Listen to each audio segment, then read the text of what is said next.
Today we have with us Zaid Ashai from Nexamp. Zaid serves as chairman and CEO of the solar company Nexamp, where he provides the vision and the leadership to drive the company's continued growth and innovation. Before joining the team, Zaid oversaw Nexamp as a general partner with Judith Capital. Previously, he worked at Good Energies, where he was a Kaufman Fellow and focused on investments in next generation energy efficiency technologies, including Nexamp, 3-tier, Emergence Bioenergy, Everpower, and Kaplan in India. Zaid joined Good Energies from HarborFest Partners and was previously an investment banking analyst in Credit Suisse's technology group.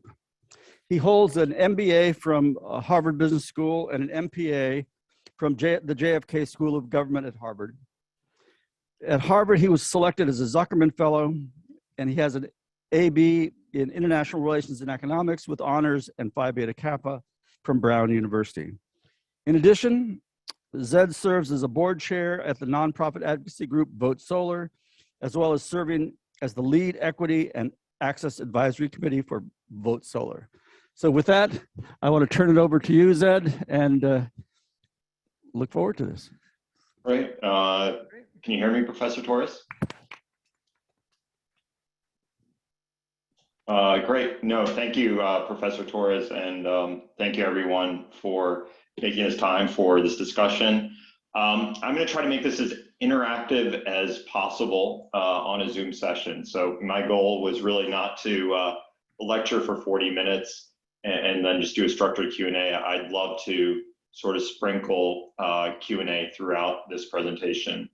And I think one thing I'd love to start with, and I know Sophie, I think, sent an article around from NREL regarding LMI community solar.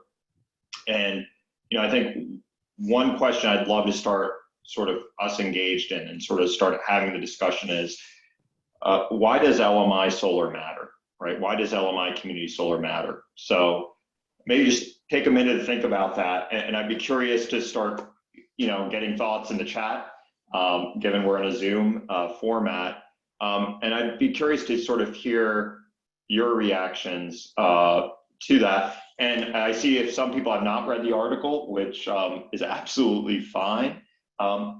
Just given you're in the energy justice course, why does this matter? Like, why, do we have a course devoted to this? Why do we have professionals devoted to this?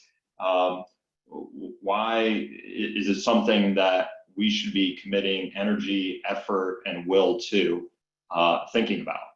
So I think that's really important to set because that frames everything. That frames what our priorities are, that frames what resources we devote, and that also frames kind of what outcomes we're trying to achieve. So I think that's really important. So, and I'll try to read sort of the chat group. I think from Aditya, equitable distribution of energy, that's one, absolutely. Sort of any other thoughts about, why should we be spending time on low and moderate income solar? Negative externalities of human health. Making energy more affordable, absolutely.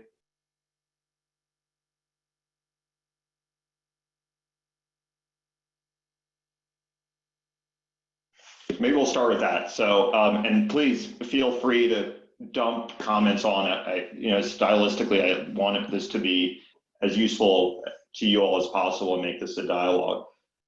So there are a few comments, right? One was equity, negative externalities, and affordability of energy. And I think those themes are absolutely all correct, and there's some other themes that we can hit on. If you think about it, we're in the midst of a generational change, and I'm going to speak about the U.S. context, and I think later we can talk about the global energy landscape. But just to make things a little bit simpler, let's start with the U.S. landscape. One is we're in a generational shift, right? As many of you know, we have a grid that was centrally planned, where it was a hub and spoke model. If you look at the history of the grid, it assumed we'd build large power plants, build lines out to communities, and that's how the grid would function. It assumed that electricity would have a very specific use application and that other forms of energy would supplant that. Think of gas for heating, gas for transportation, et cetera. It also created a model where utilities were the primary drivers of being responsible for that infrastructure, managing that infrastructure, and then working with other agencies like independent service operators to plan for that infrastructure. And obviously there's a huge simplification. We can go state by state, but that's where we're coming from. And I think we have to start about where we're coming from and where do we want to go to. And due to climate change, due to changes in technology, this whole paradigm is going to be lifted on its head. And we know this, that is one thing that we're absolutely certain about. The idea that energy should be centrally located and not distributed will no longer be the reality. And that's one thing that is clear. Number two, if we think about how we built the grid, right, just like we built infrastructure, communities that were either underrepresented, that did not have a political voice, that were primarily Black and Brown communities or LMI communities generally, all the externalities of those large power plants and those power lines were placed in those communities. And that's really important to realize, that those externalities are being borne by specific communities and the benefits are being borne by primarily everyone else. And that's how we've thought about it. That's in the past how things have been built.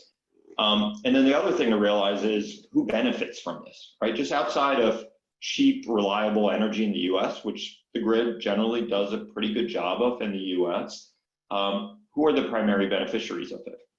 Utility companies with guaranteed rates of returns, corporations, manufacturers, et cetera. So there's a certain stakeholder group that has done well in the current paradigm.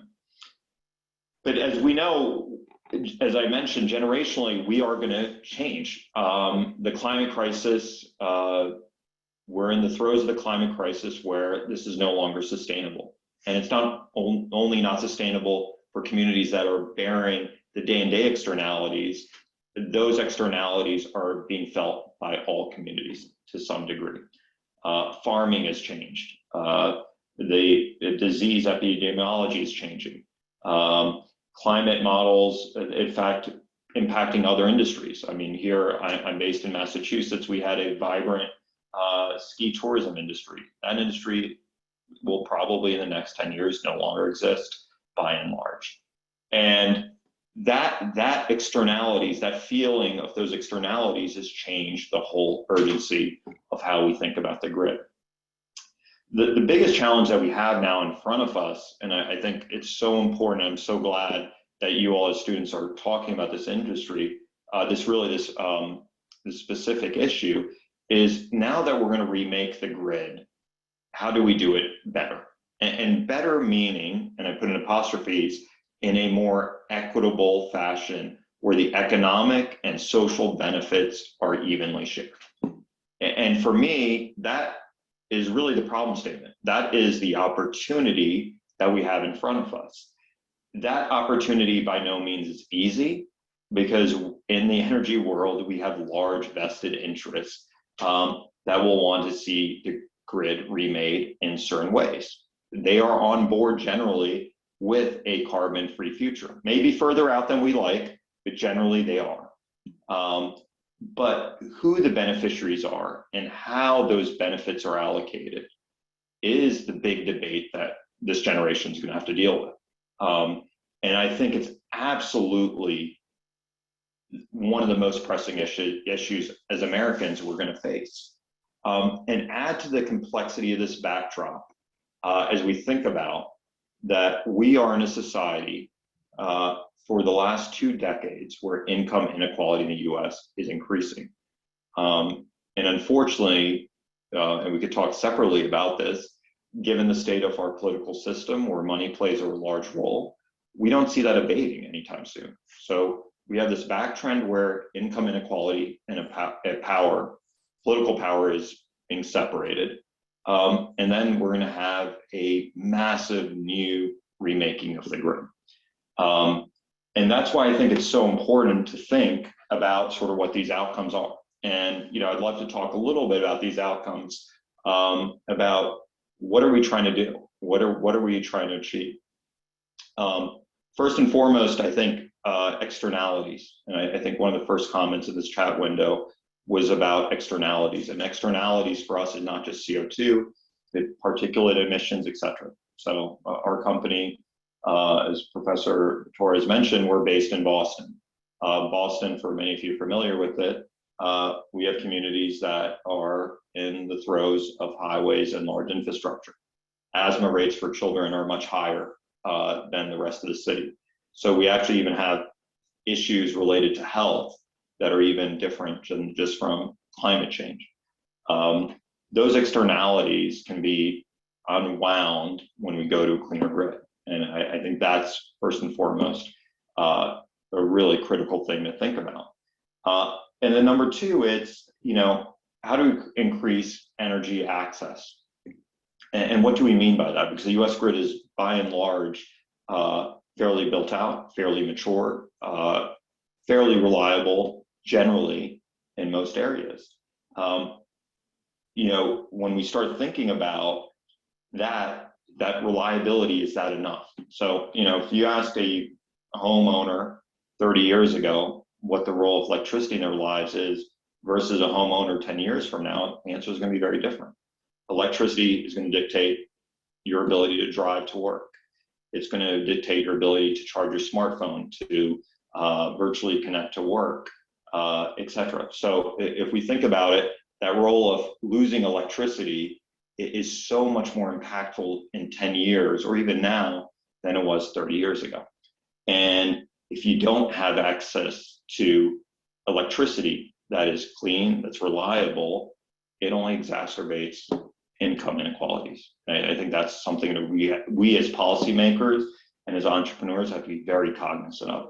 Because if you don't get that right, we are going to just compound some of these social and economic and political dynamics that candidly are not good for a vibrant civil democracy. And then lastly, it's sort of how do you create sort of economic potential in these communities, right? Most of the energy industry has not been driving jobs and economic opportunities in LMI communities. And that's a big issue because energy, like technology, can help even the playing field if it's structured correctly. I think technology, as we've seen, without those guardrails, has shown that if it's not structured correctly, that if we don't have strong monopolies like which we do now, it does not spread opportunity evenly across socioeconomic groups in the US. And for us, we need to think hard about how can clean energy be different than what we saw in the tech revolution that started in the mid to late 90s.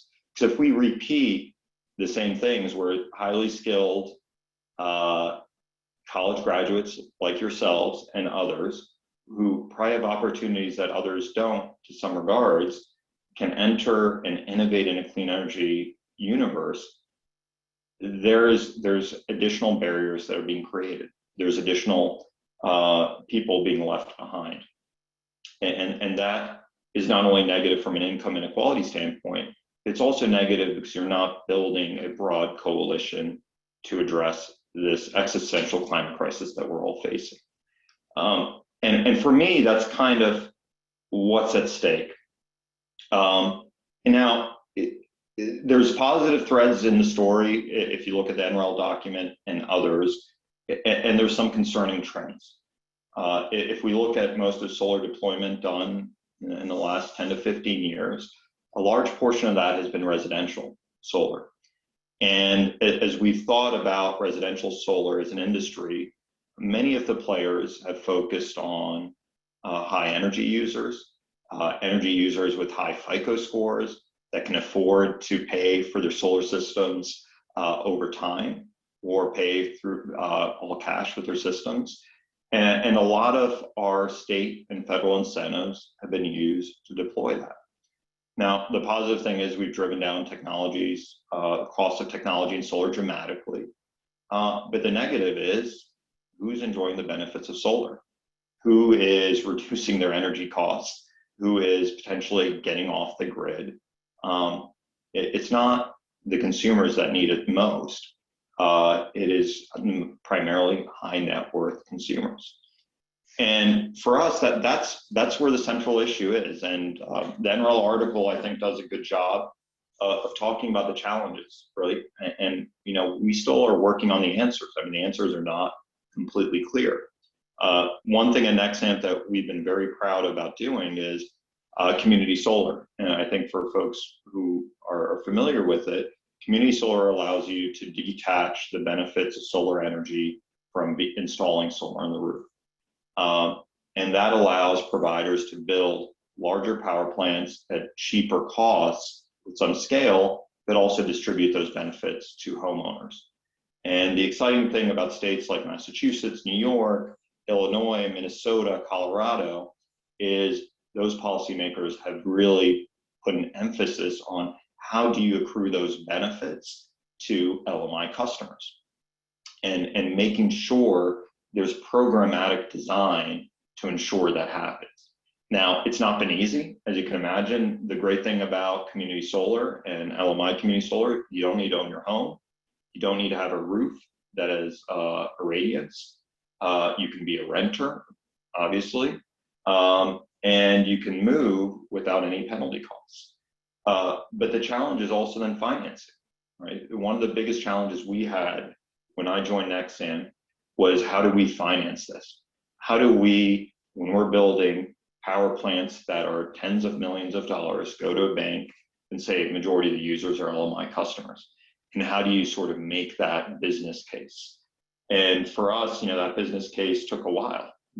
We started working with certain banks and then scaled it up over time over the last 3 to 4 years. But the message was, FICO scores are not a great predictor of whether you're going to pay for energy. People in the LMI community actually do care about green energy and saving money on their energy bill. Kind of seems like obvious, but a lot of bankers don't believe that. And number 3, that the churn rate, when we talk about churn rate, customers that fall off and don't pay their bills, potentially is going to be about the same or even less than high income customers, because those savings are much more impactful. But that thesis was so alien to the financial community that it was tough. It was tough to get folks on board. And we were able to sort of really push the doors open to that, and we were fortunate. But it really just shows the idea that there is no silver bullet to sort of opening sort of the green energy economic opportunity to LMI communities. There are so many structural barriers that have been set up, not only in the energy sphere, but also financially, also structurally from a legal standpoint, that you have to take a holistic approach. And for us, we invested a lot in education with banks and education with financial institutions, but also working with program designers at the state level to make sure that these programs work for LMI communities. How do you sign up?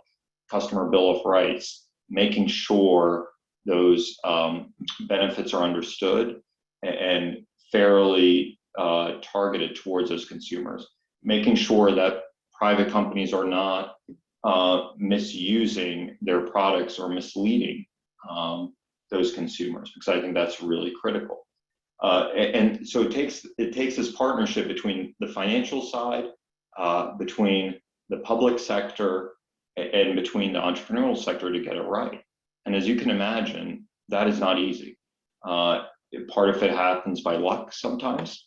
Part of it happens by leadership within one of those 3 buckets, but ideally you're going to need leadership in all 3 of those buckets. And it's a state-by-state process, because we're in a country where energy policy is, there's a lot of latitude at the state level. So those are kind of some of the battle scars that we've had trying to build a business model that is scalable, but that's inclusive. The second thing, which I don't know, and I'm trying to read the chat group as well as speak, so I apologize, multitasking, is how do you think about job creation, right? And how do you think about capital growth? And when I mean capital growth, sort of like creating household value, net value for households, right? It can't just be a job. I'm a big believer that you have to create generational wealth in LMI communities. And that's another area where the solar industry, just candidly, and the energy industry broadly has a lot of work to do. Most of these companies are predominantly male, predominantly white. And the question is, how do you change that? How do you make it more inclusive based on race, gender, sexual orientation? And that's going to take not only work by the private sector, but the public sector. How do we think about procuring equipment from potentially entrepreneurs here in the US and not offshore, so we can create jobs here in these communities? How do we break some of the labor market barriers to people who are new to this industry? And some of the tack that we took in that approach was, one, we revisited everything for our job postings about unconscious biases. What I mean by that is, when we posted jobs, we never thought about, we put college degree, 1 to 3 years experience. Kind of, I mean, in retrospect, fairly lazy, but it was done that way. And we started going back a few years ago and saying, why? Right? You know, everything you just have to ask, why are we asking for that? Why is that important? Is that really important? And how do you sort of change that construct? Number two, so how do you write job descriptions? Right? We all have to, in industry, look at this. And the way that we're writing and socializing these job descriptions and job openings has some biases. And how do you correct for that? And how do you take chances on new entrants in this program?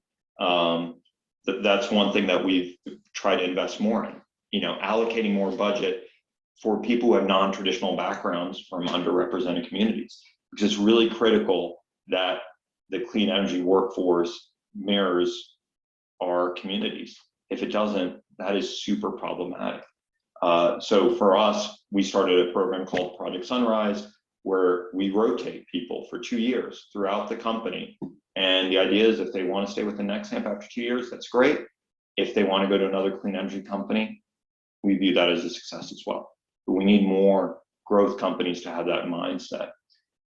And then lastly, it's going to be the role of utilities. What role do utilities play? Do they play a positive role, a neutral role, a negative role on two fronts, on decarbonization and on equity? I don't know the answer to that. I would tell you, for me, I'm skeptical that unless they are guided and pushed and forced, that they can do either of those objectives well. And the reason being, utilities are slow monopolies, and their incentives have been aligned mainly on one thing: energy reliability, getting energy access to every home possible, to rate basing it. And that is their mindset. I still meet with utility execs. They don't call their constituents consumers, they call them ratepayers. Different mentality. They also are viewing this energy transition with fear. And the fear being that the business model that we talked about earlier in this discussion was really based on rate basing large transmission and distribution and getting a good fixed return on it. And now they'll see new technologies and this new paradigm where it's unclear what role the utility will play. And there is a role for the utility, it's just that role has to change. And the question is there the political and business leadership within these utilities to embrace this change and to think differently, and to think differently about what are their key objectives besides reliability? Are their objectives green energy and equity and inclusion? And that's very difficult. And we're seeing this fight on the regulatory sphere as utilities have latched on to large-scale utility projects that are either solar or wind, that they can rate base the transmission and distribution. Because if many of you look at your energy bill, and I don't know how many of you do this, if you're energy geeks, I imagine you do, utility bills over the last 10, 15 years, distribution charges keep going up and up, your supply costs don't. And that's a function of utilities are incentivized to put infrastructure in the ground, irrespective of whether it's good for communities or bad for communities. The fact that they can charge a fixed rate of return on infrastructure gets in the way of building a cleaner, more equitable grid. And that's something we deeply have to think about. And one sort of other topic I'll add that adds into this whole sort of mix is the electrification of transportation will be another theme that I'm personally watching carefully that has the potential to create dramatic benefits. One is air quality benefits, it could be dramatic. But again, this is where we have to think about the world differently. In urban communities, how do we make sure that there's access to EVs? How do we make sure there's access to good charging infrastructures? Because the paradigm right now, again, works for wealthy suburban or rural households for EVs. It is not set up well for urban communities. And if we can electrify fleets within urban communities and take small light trucks that are on diesel, and especially roads that are congested with internal combustion engines, the externalities go from something that's fairly significant and impacting these communities negatively to something that's much more bearable. But it also creates new business models around charging, around car sharing, around automation and self-driving. These are the themes that I think, again, if we start thinking about how do we integrate this with a equity mindset with generation, that there's huge opportunities. And these are kind of things that for me excite me. And again, but we always have to think and go back to why is this important? What are the objectives? What does success look like? And sort of what are these barriers? And sort of how do you build, hopefully all of you will be leaders in the clean energy community, how do you build consensus among a diverse stakeholder group that has very different vested interests in the current energy landscape? And for us, if we can do that well, I think change can come quicker. In the past, I think many of us in the energy industry have been at loggerheads with each other, with utilities, with policymakers, with more traditional energy companies. And unfortunately, we don't have much time left. We don't have much time left from a climate crisis perspective. And we don't have, and as urgent it is, the equity perspective. Those are the two trends for me as a leader and as a father of 3 kids that concern me the most in this country. And I would also extend that these themes are not only being felt here in the United States, but in the developing world as well, in different forms, in different manners. But these themes definitely can be extrapolated more broadly in a global fashion. But it points to, again, opportunities where if we do things right in certain case studies, in certain states, in certain countries, we should be looking to those and seeing how do you sort of build on those and globalize those solution sets. So with that, I would love to have a discussion. That's kind of what I had on my chest based on sort of what we're seeing really within the intersection of equity in solar and distributed generation. But I'm sure there's a lot of topics I've missed, and I'd love to sort of get your reactions on some of the comments I've had, or also talk about different issues that you're seeing in your coursework or even work outside of this class. So again, thanks for having me, and yeah, look forward to the questions.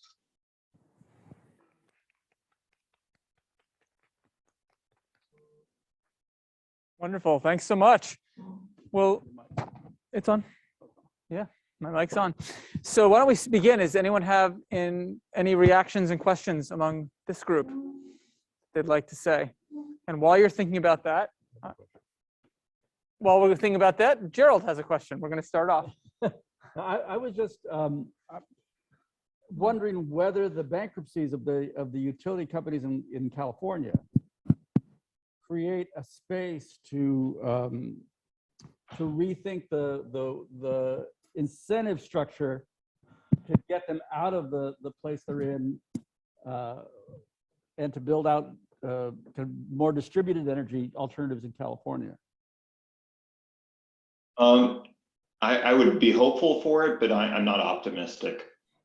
And California is a poster child of, there's a current case right now, and many of you can Google this. It's called Net Metering 3.0. And what's happened in California is the utilities who are bankrupt have claimed one of the biggest problems is unequitable distribution of benefits to rooftop owners. And again, simplifying it, but that's where they've come out. And they've pushed policymakers to say that we should change retrospectively the benefits that solar rooftop owners have. So think about it. If you financed a solar home system, you rely on those savings. If you typically finance a system, you're typically not a high net worth individual. And the utilities basically are destroying that business model. So imagine if you're a bank, you're a lender, you go into a state and you see 5 years later that the rules of the game can be changed for existing home systems. That is a horrible model. And Professor Torres, I am absolutely convinced that conservative, conventional energy interests are fully invested in seeing this outcome through. Because again, they fear this new business model. And unfortunately, they've co-opted the equity argument. So the National Resource Defense Council, super disappointed, they've signed on to this. And it is horrible policy. If we're talking about bringing capital, right? The job of one of my jobs is how do I bring more capital into clean energy? When you have an unpredictable policy prescription that can penalize existing projects, people price it as I'm sure some of you are in the finance world. Your cost of capital goes up. It slows the deployment of clean energy. So to your original question, I was originally optimistic that there could be a mind shift with the utility bankruptcies, but it just doesn't seem to be going that way. And my fear is if California doesn't get it right, that playbook of destroying net metering retrospectively will get repeated in other states where distributed generation is becoming more sort of a market mainstream policy mechanism. So again, there's a lot of work to do on our part, but it does show that there are interests saying that solar is unreliable, it's only benefiting few, and we need sort of other policy mechanisms rather than what we've had in the past. And I think it's a dangerous outcome potentially. Thank you. Any questions now, or I will hop in with a question? Well, this was a question. We have our students provide questions in advance for you, and this is one of the questions. This is a provocative one. It says, in my experience, LMI community solar is made possible through tax equity and allowing high wealth individuals or firms to take advantage of the tax breaks as investors. Does this violate energy justice principles, further enriching the wealthy in order to provide LMI residents with affordable renewable energy? A very provocative question. It's a great question. For me, it's more what the outcome is than what the principles are. And not that principles are not important. The question is, what are the outcomes? If the outcomes are you can provide capital to help a LMI household save energy and put money towards other uses, whether it's a new furnace in a home, a new EV charger, then you've done good. The reality is whether it's tax equity or debt, there are people looking to make a quote unquote fair rate of return. I think the challenge and the opportunity is, how do you convince capital, whether it's tax equity or debt, that the risk they perceive in LMI communities is overstated? And what I mean by that is, how do you get them to lend or invest at sort of less of a spread than they would in wealthier communities? And I could say I've seen that movement. I think there are a lot of people in financial institutions that genuinely do care about equity. Do they understand all the issues? And absolutely not. But is there an interest to do the right thing and reverse structural economic racism that's embedded in our systems? Absolutely, there really is, and I'm optimistic about that. But for me, on the principle, I think it's really, what are the outcomes, and how do you make sure those principles can align with those outcomes? Thank you. Gerald, do you want to go next question? Were there any online that you needed to take or not? I'll check into that, but in the meantime, let's get another question. So here's a question. What is the biggest challenge you've faced with community solar projects? How do you see community solar applied to to middle-income communities to advance energy democracy or energy sovereignty, I assume? One word: utilities. That's the biggest challenge right now. And what I mean by that is, utilities have been reticent from day one about community solar. And so the challenge has been, how do you get projects through the interconnection processes? Utilities have slowed down dramatically in states like New York and Massachusetts, saying that the grid is not ready for it. And we can't take on more distributed generation. So to start with, our generating facilities are being slowed down. And it's unfortunate, because there are ways to fix the grid by bringing new generation with storage, et cetera, with demand response. But utilities right now are defaulting that we don't want to use those new technologies. So that's kind of one issue. Number two is, what is that customer experience in community solar? So many utilities want to remain to being the main customer focal point. So most utilities will say, we think community solar should just be buried in your electric bill as a little small credit, and that's all you see. Most of the customers that we've surveyed and that we engage with don't want that. Utilities are not a trusted commodity. They're trusted from fixing the wires, making sure the lights are on, but they're not trusted for doing the right thing on billing, et cetera. So that's been a huge challenge, is how do we remake that billing experience? How do we change this, where, a passion of mine in this company is, how do we create a decarbonization platform where a customer can understand their energy bill, can get community solar to reduce their energy bill, use those savings to potentially accrue an EV? How do they integrate it with energy conservation measures from energy efficiency programs, and do it all in one portal? Utilities theoretically should be able to do that. Do they have the interest and know how to do it? No. Will they develop that acumen in the short or medium term? Very skeptical of that. So the question is, how do we get utilities to divorce themselves from the idea that they would be good at that?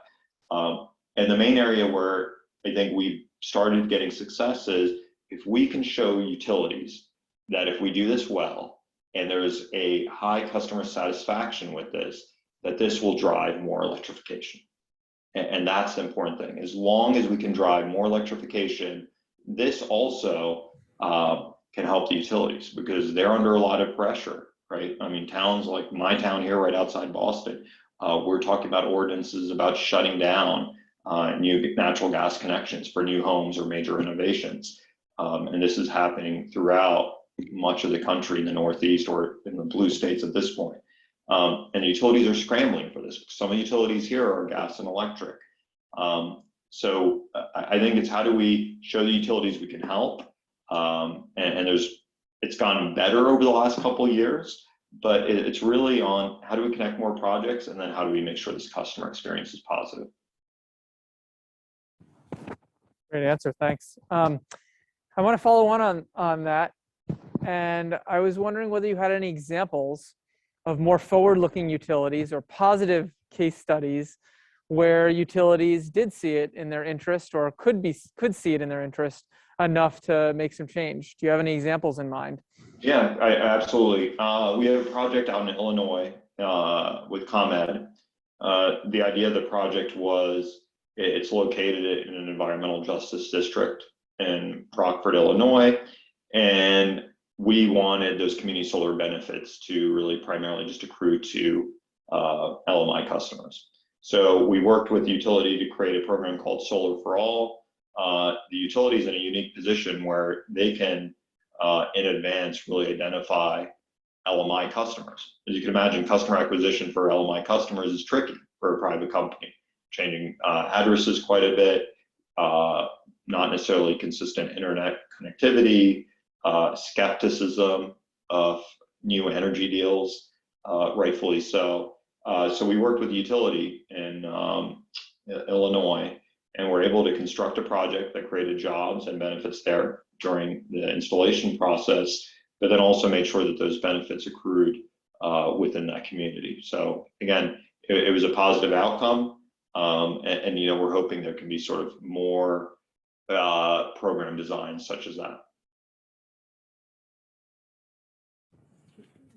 Anyone have a question? Is there any questions from Any questions from the audience? Yeah. Okay. We do have one.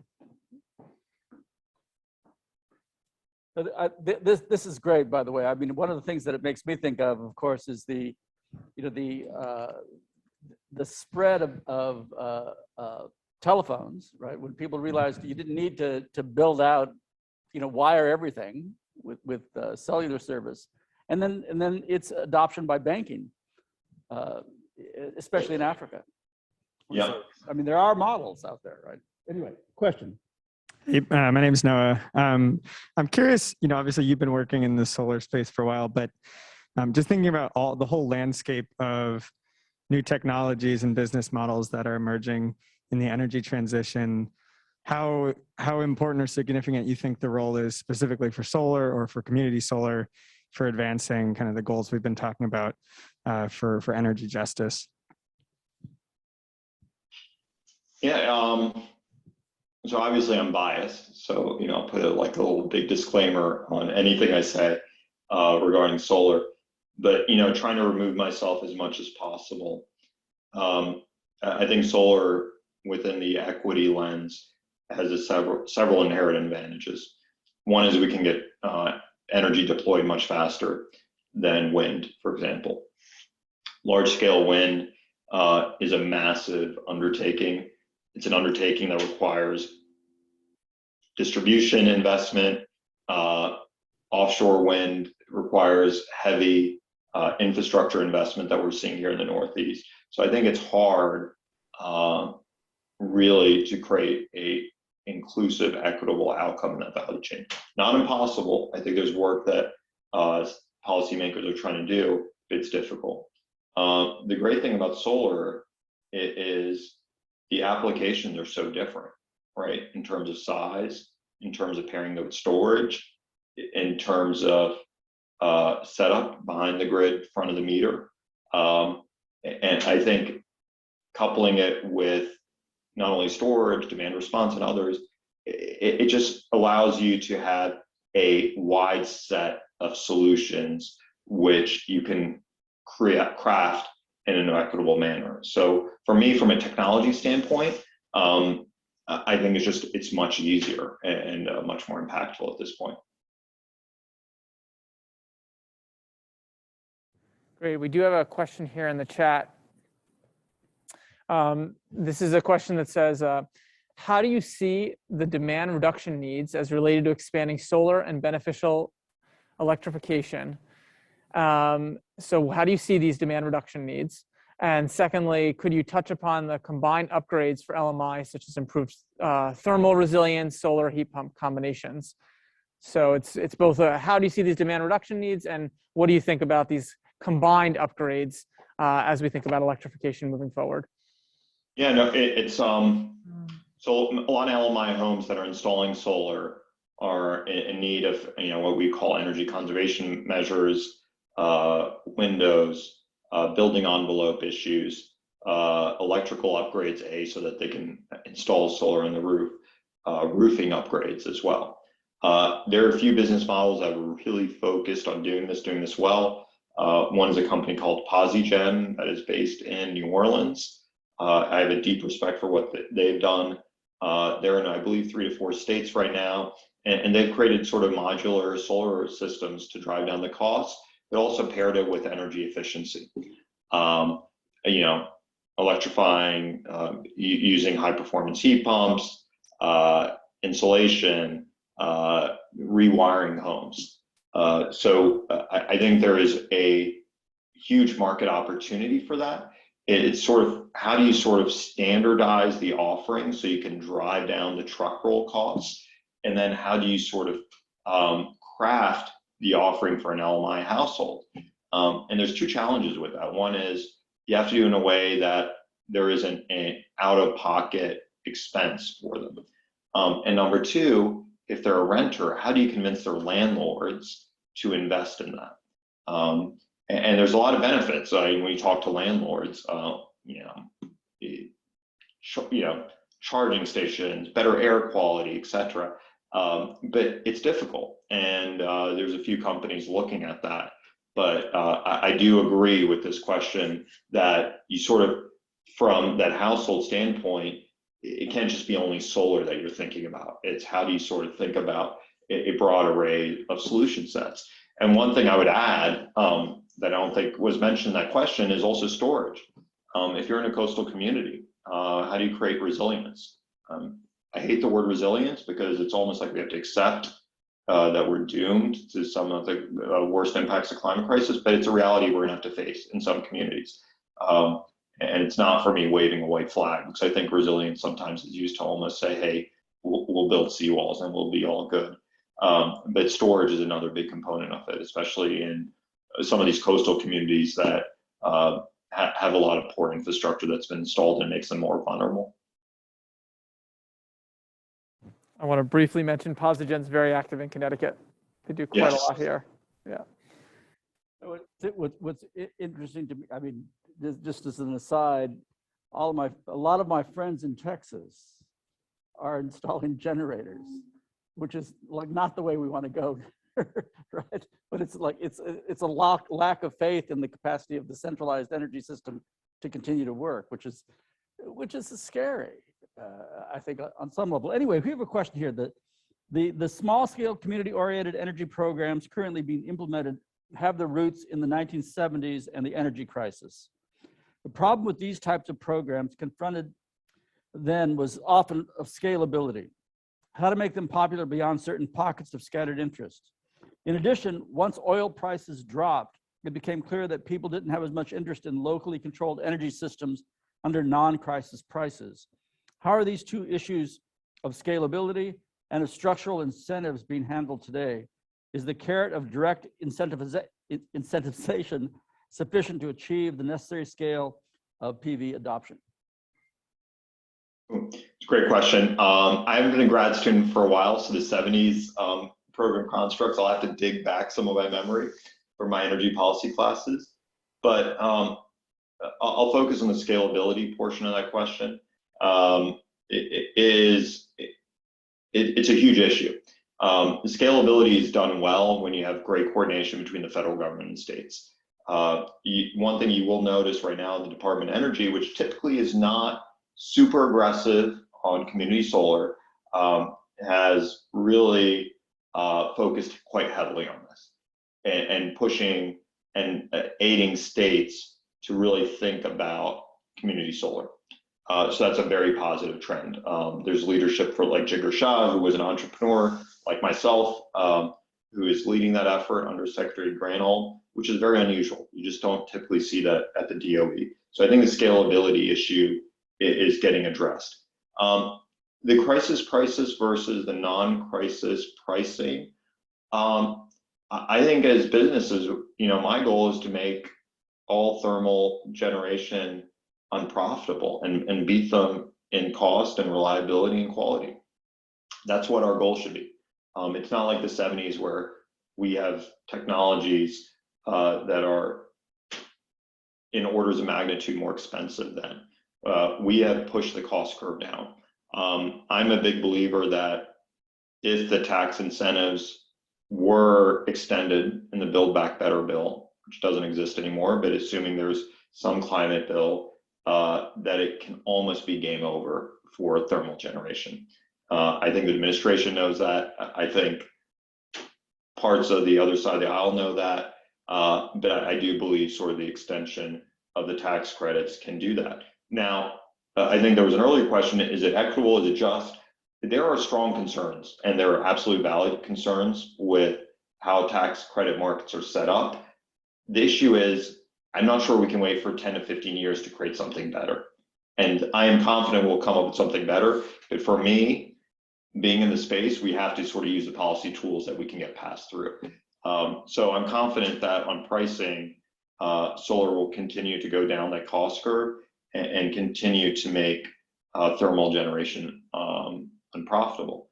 I think the other thing, when we talk about crisis pricing, God, this is like a little tongue twister, and non-crisis pricing is, how are those externalities priced? If you could kill all the subsidies for oil and gas generation, especially natural gas generation, they get special tax treatments like MLPs and other tax treatments. If you could eliminate that and have us compete on an even playing field, let's do it.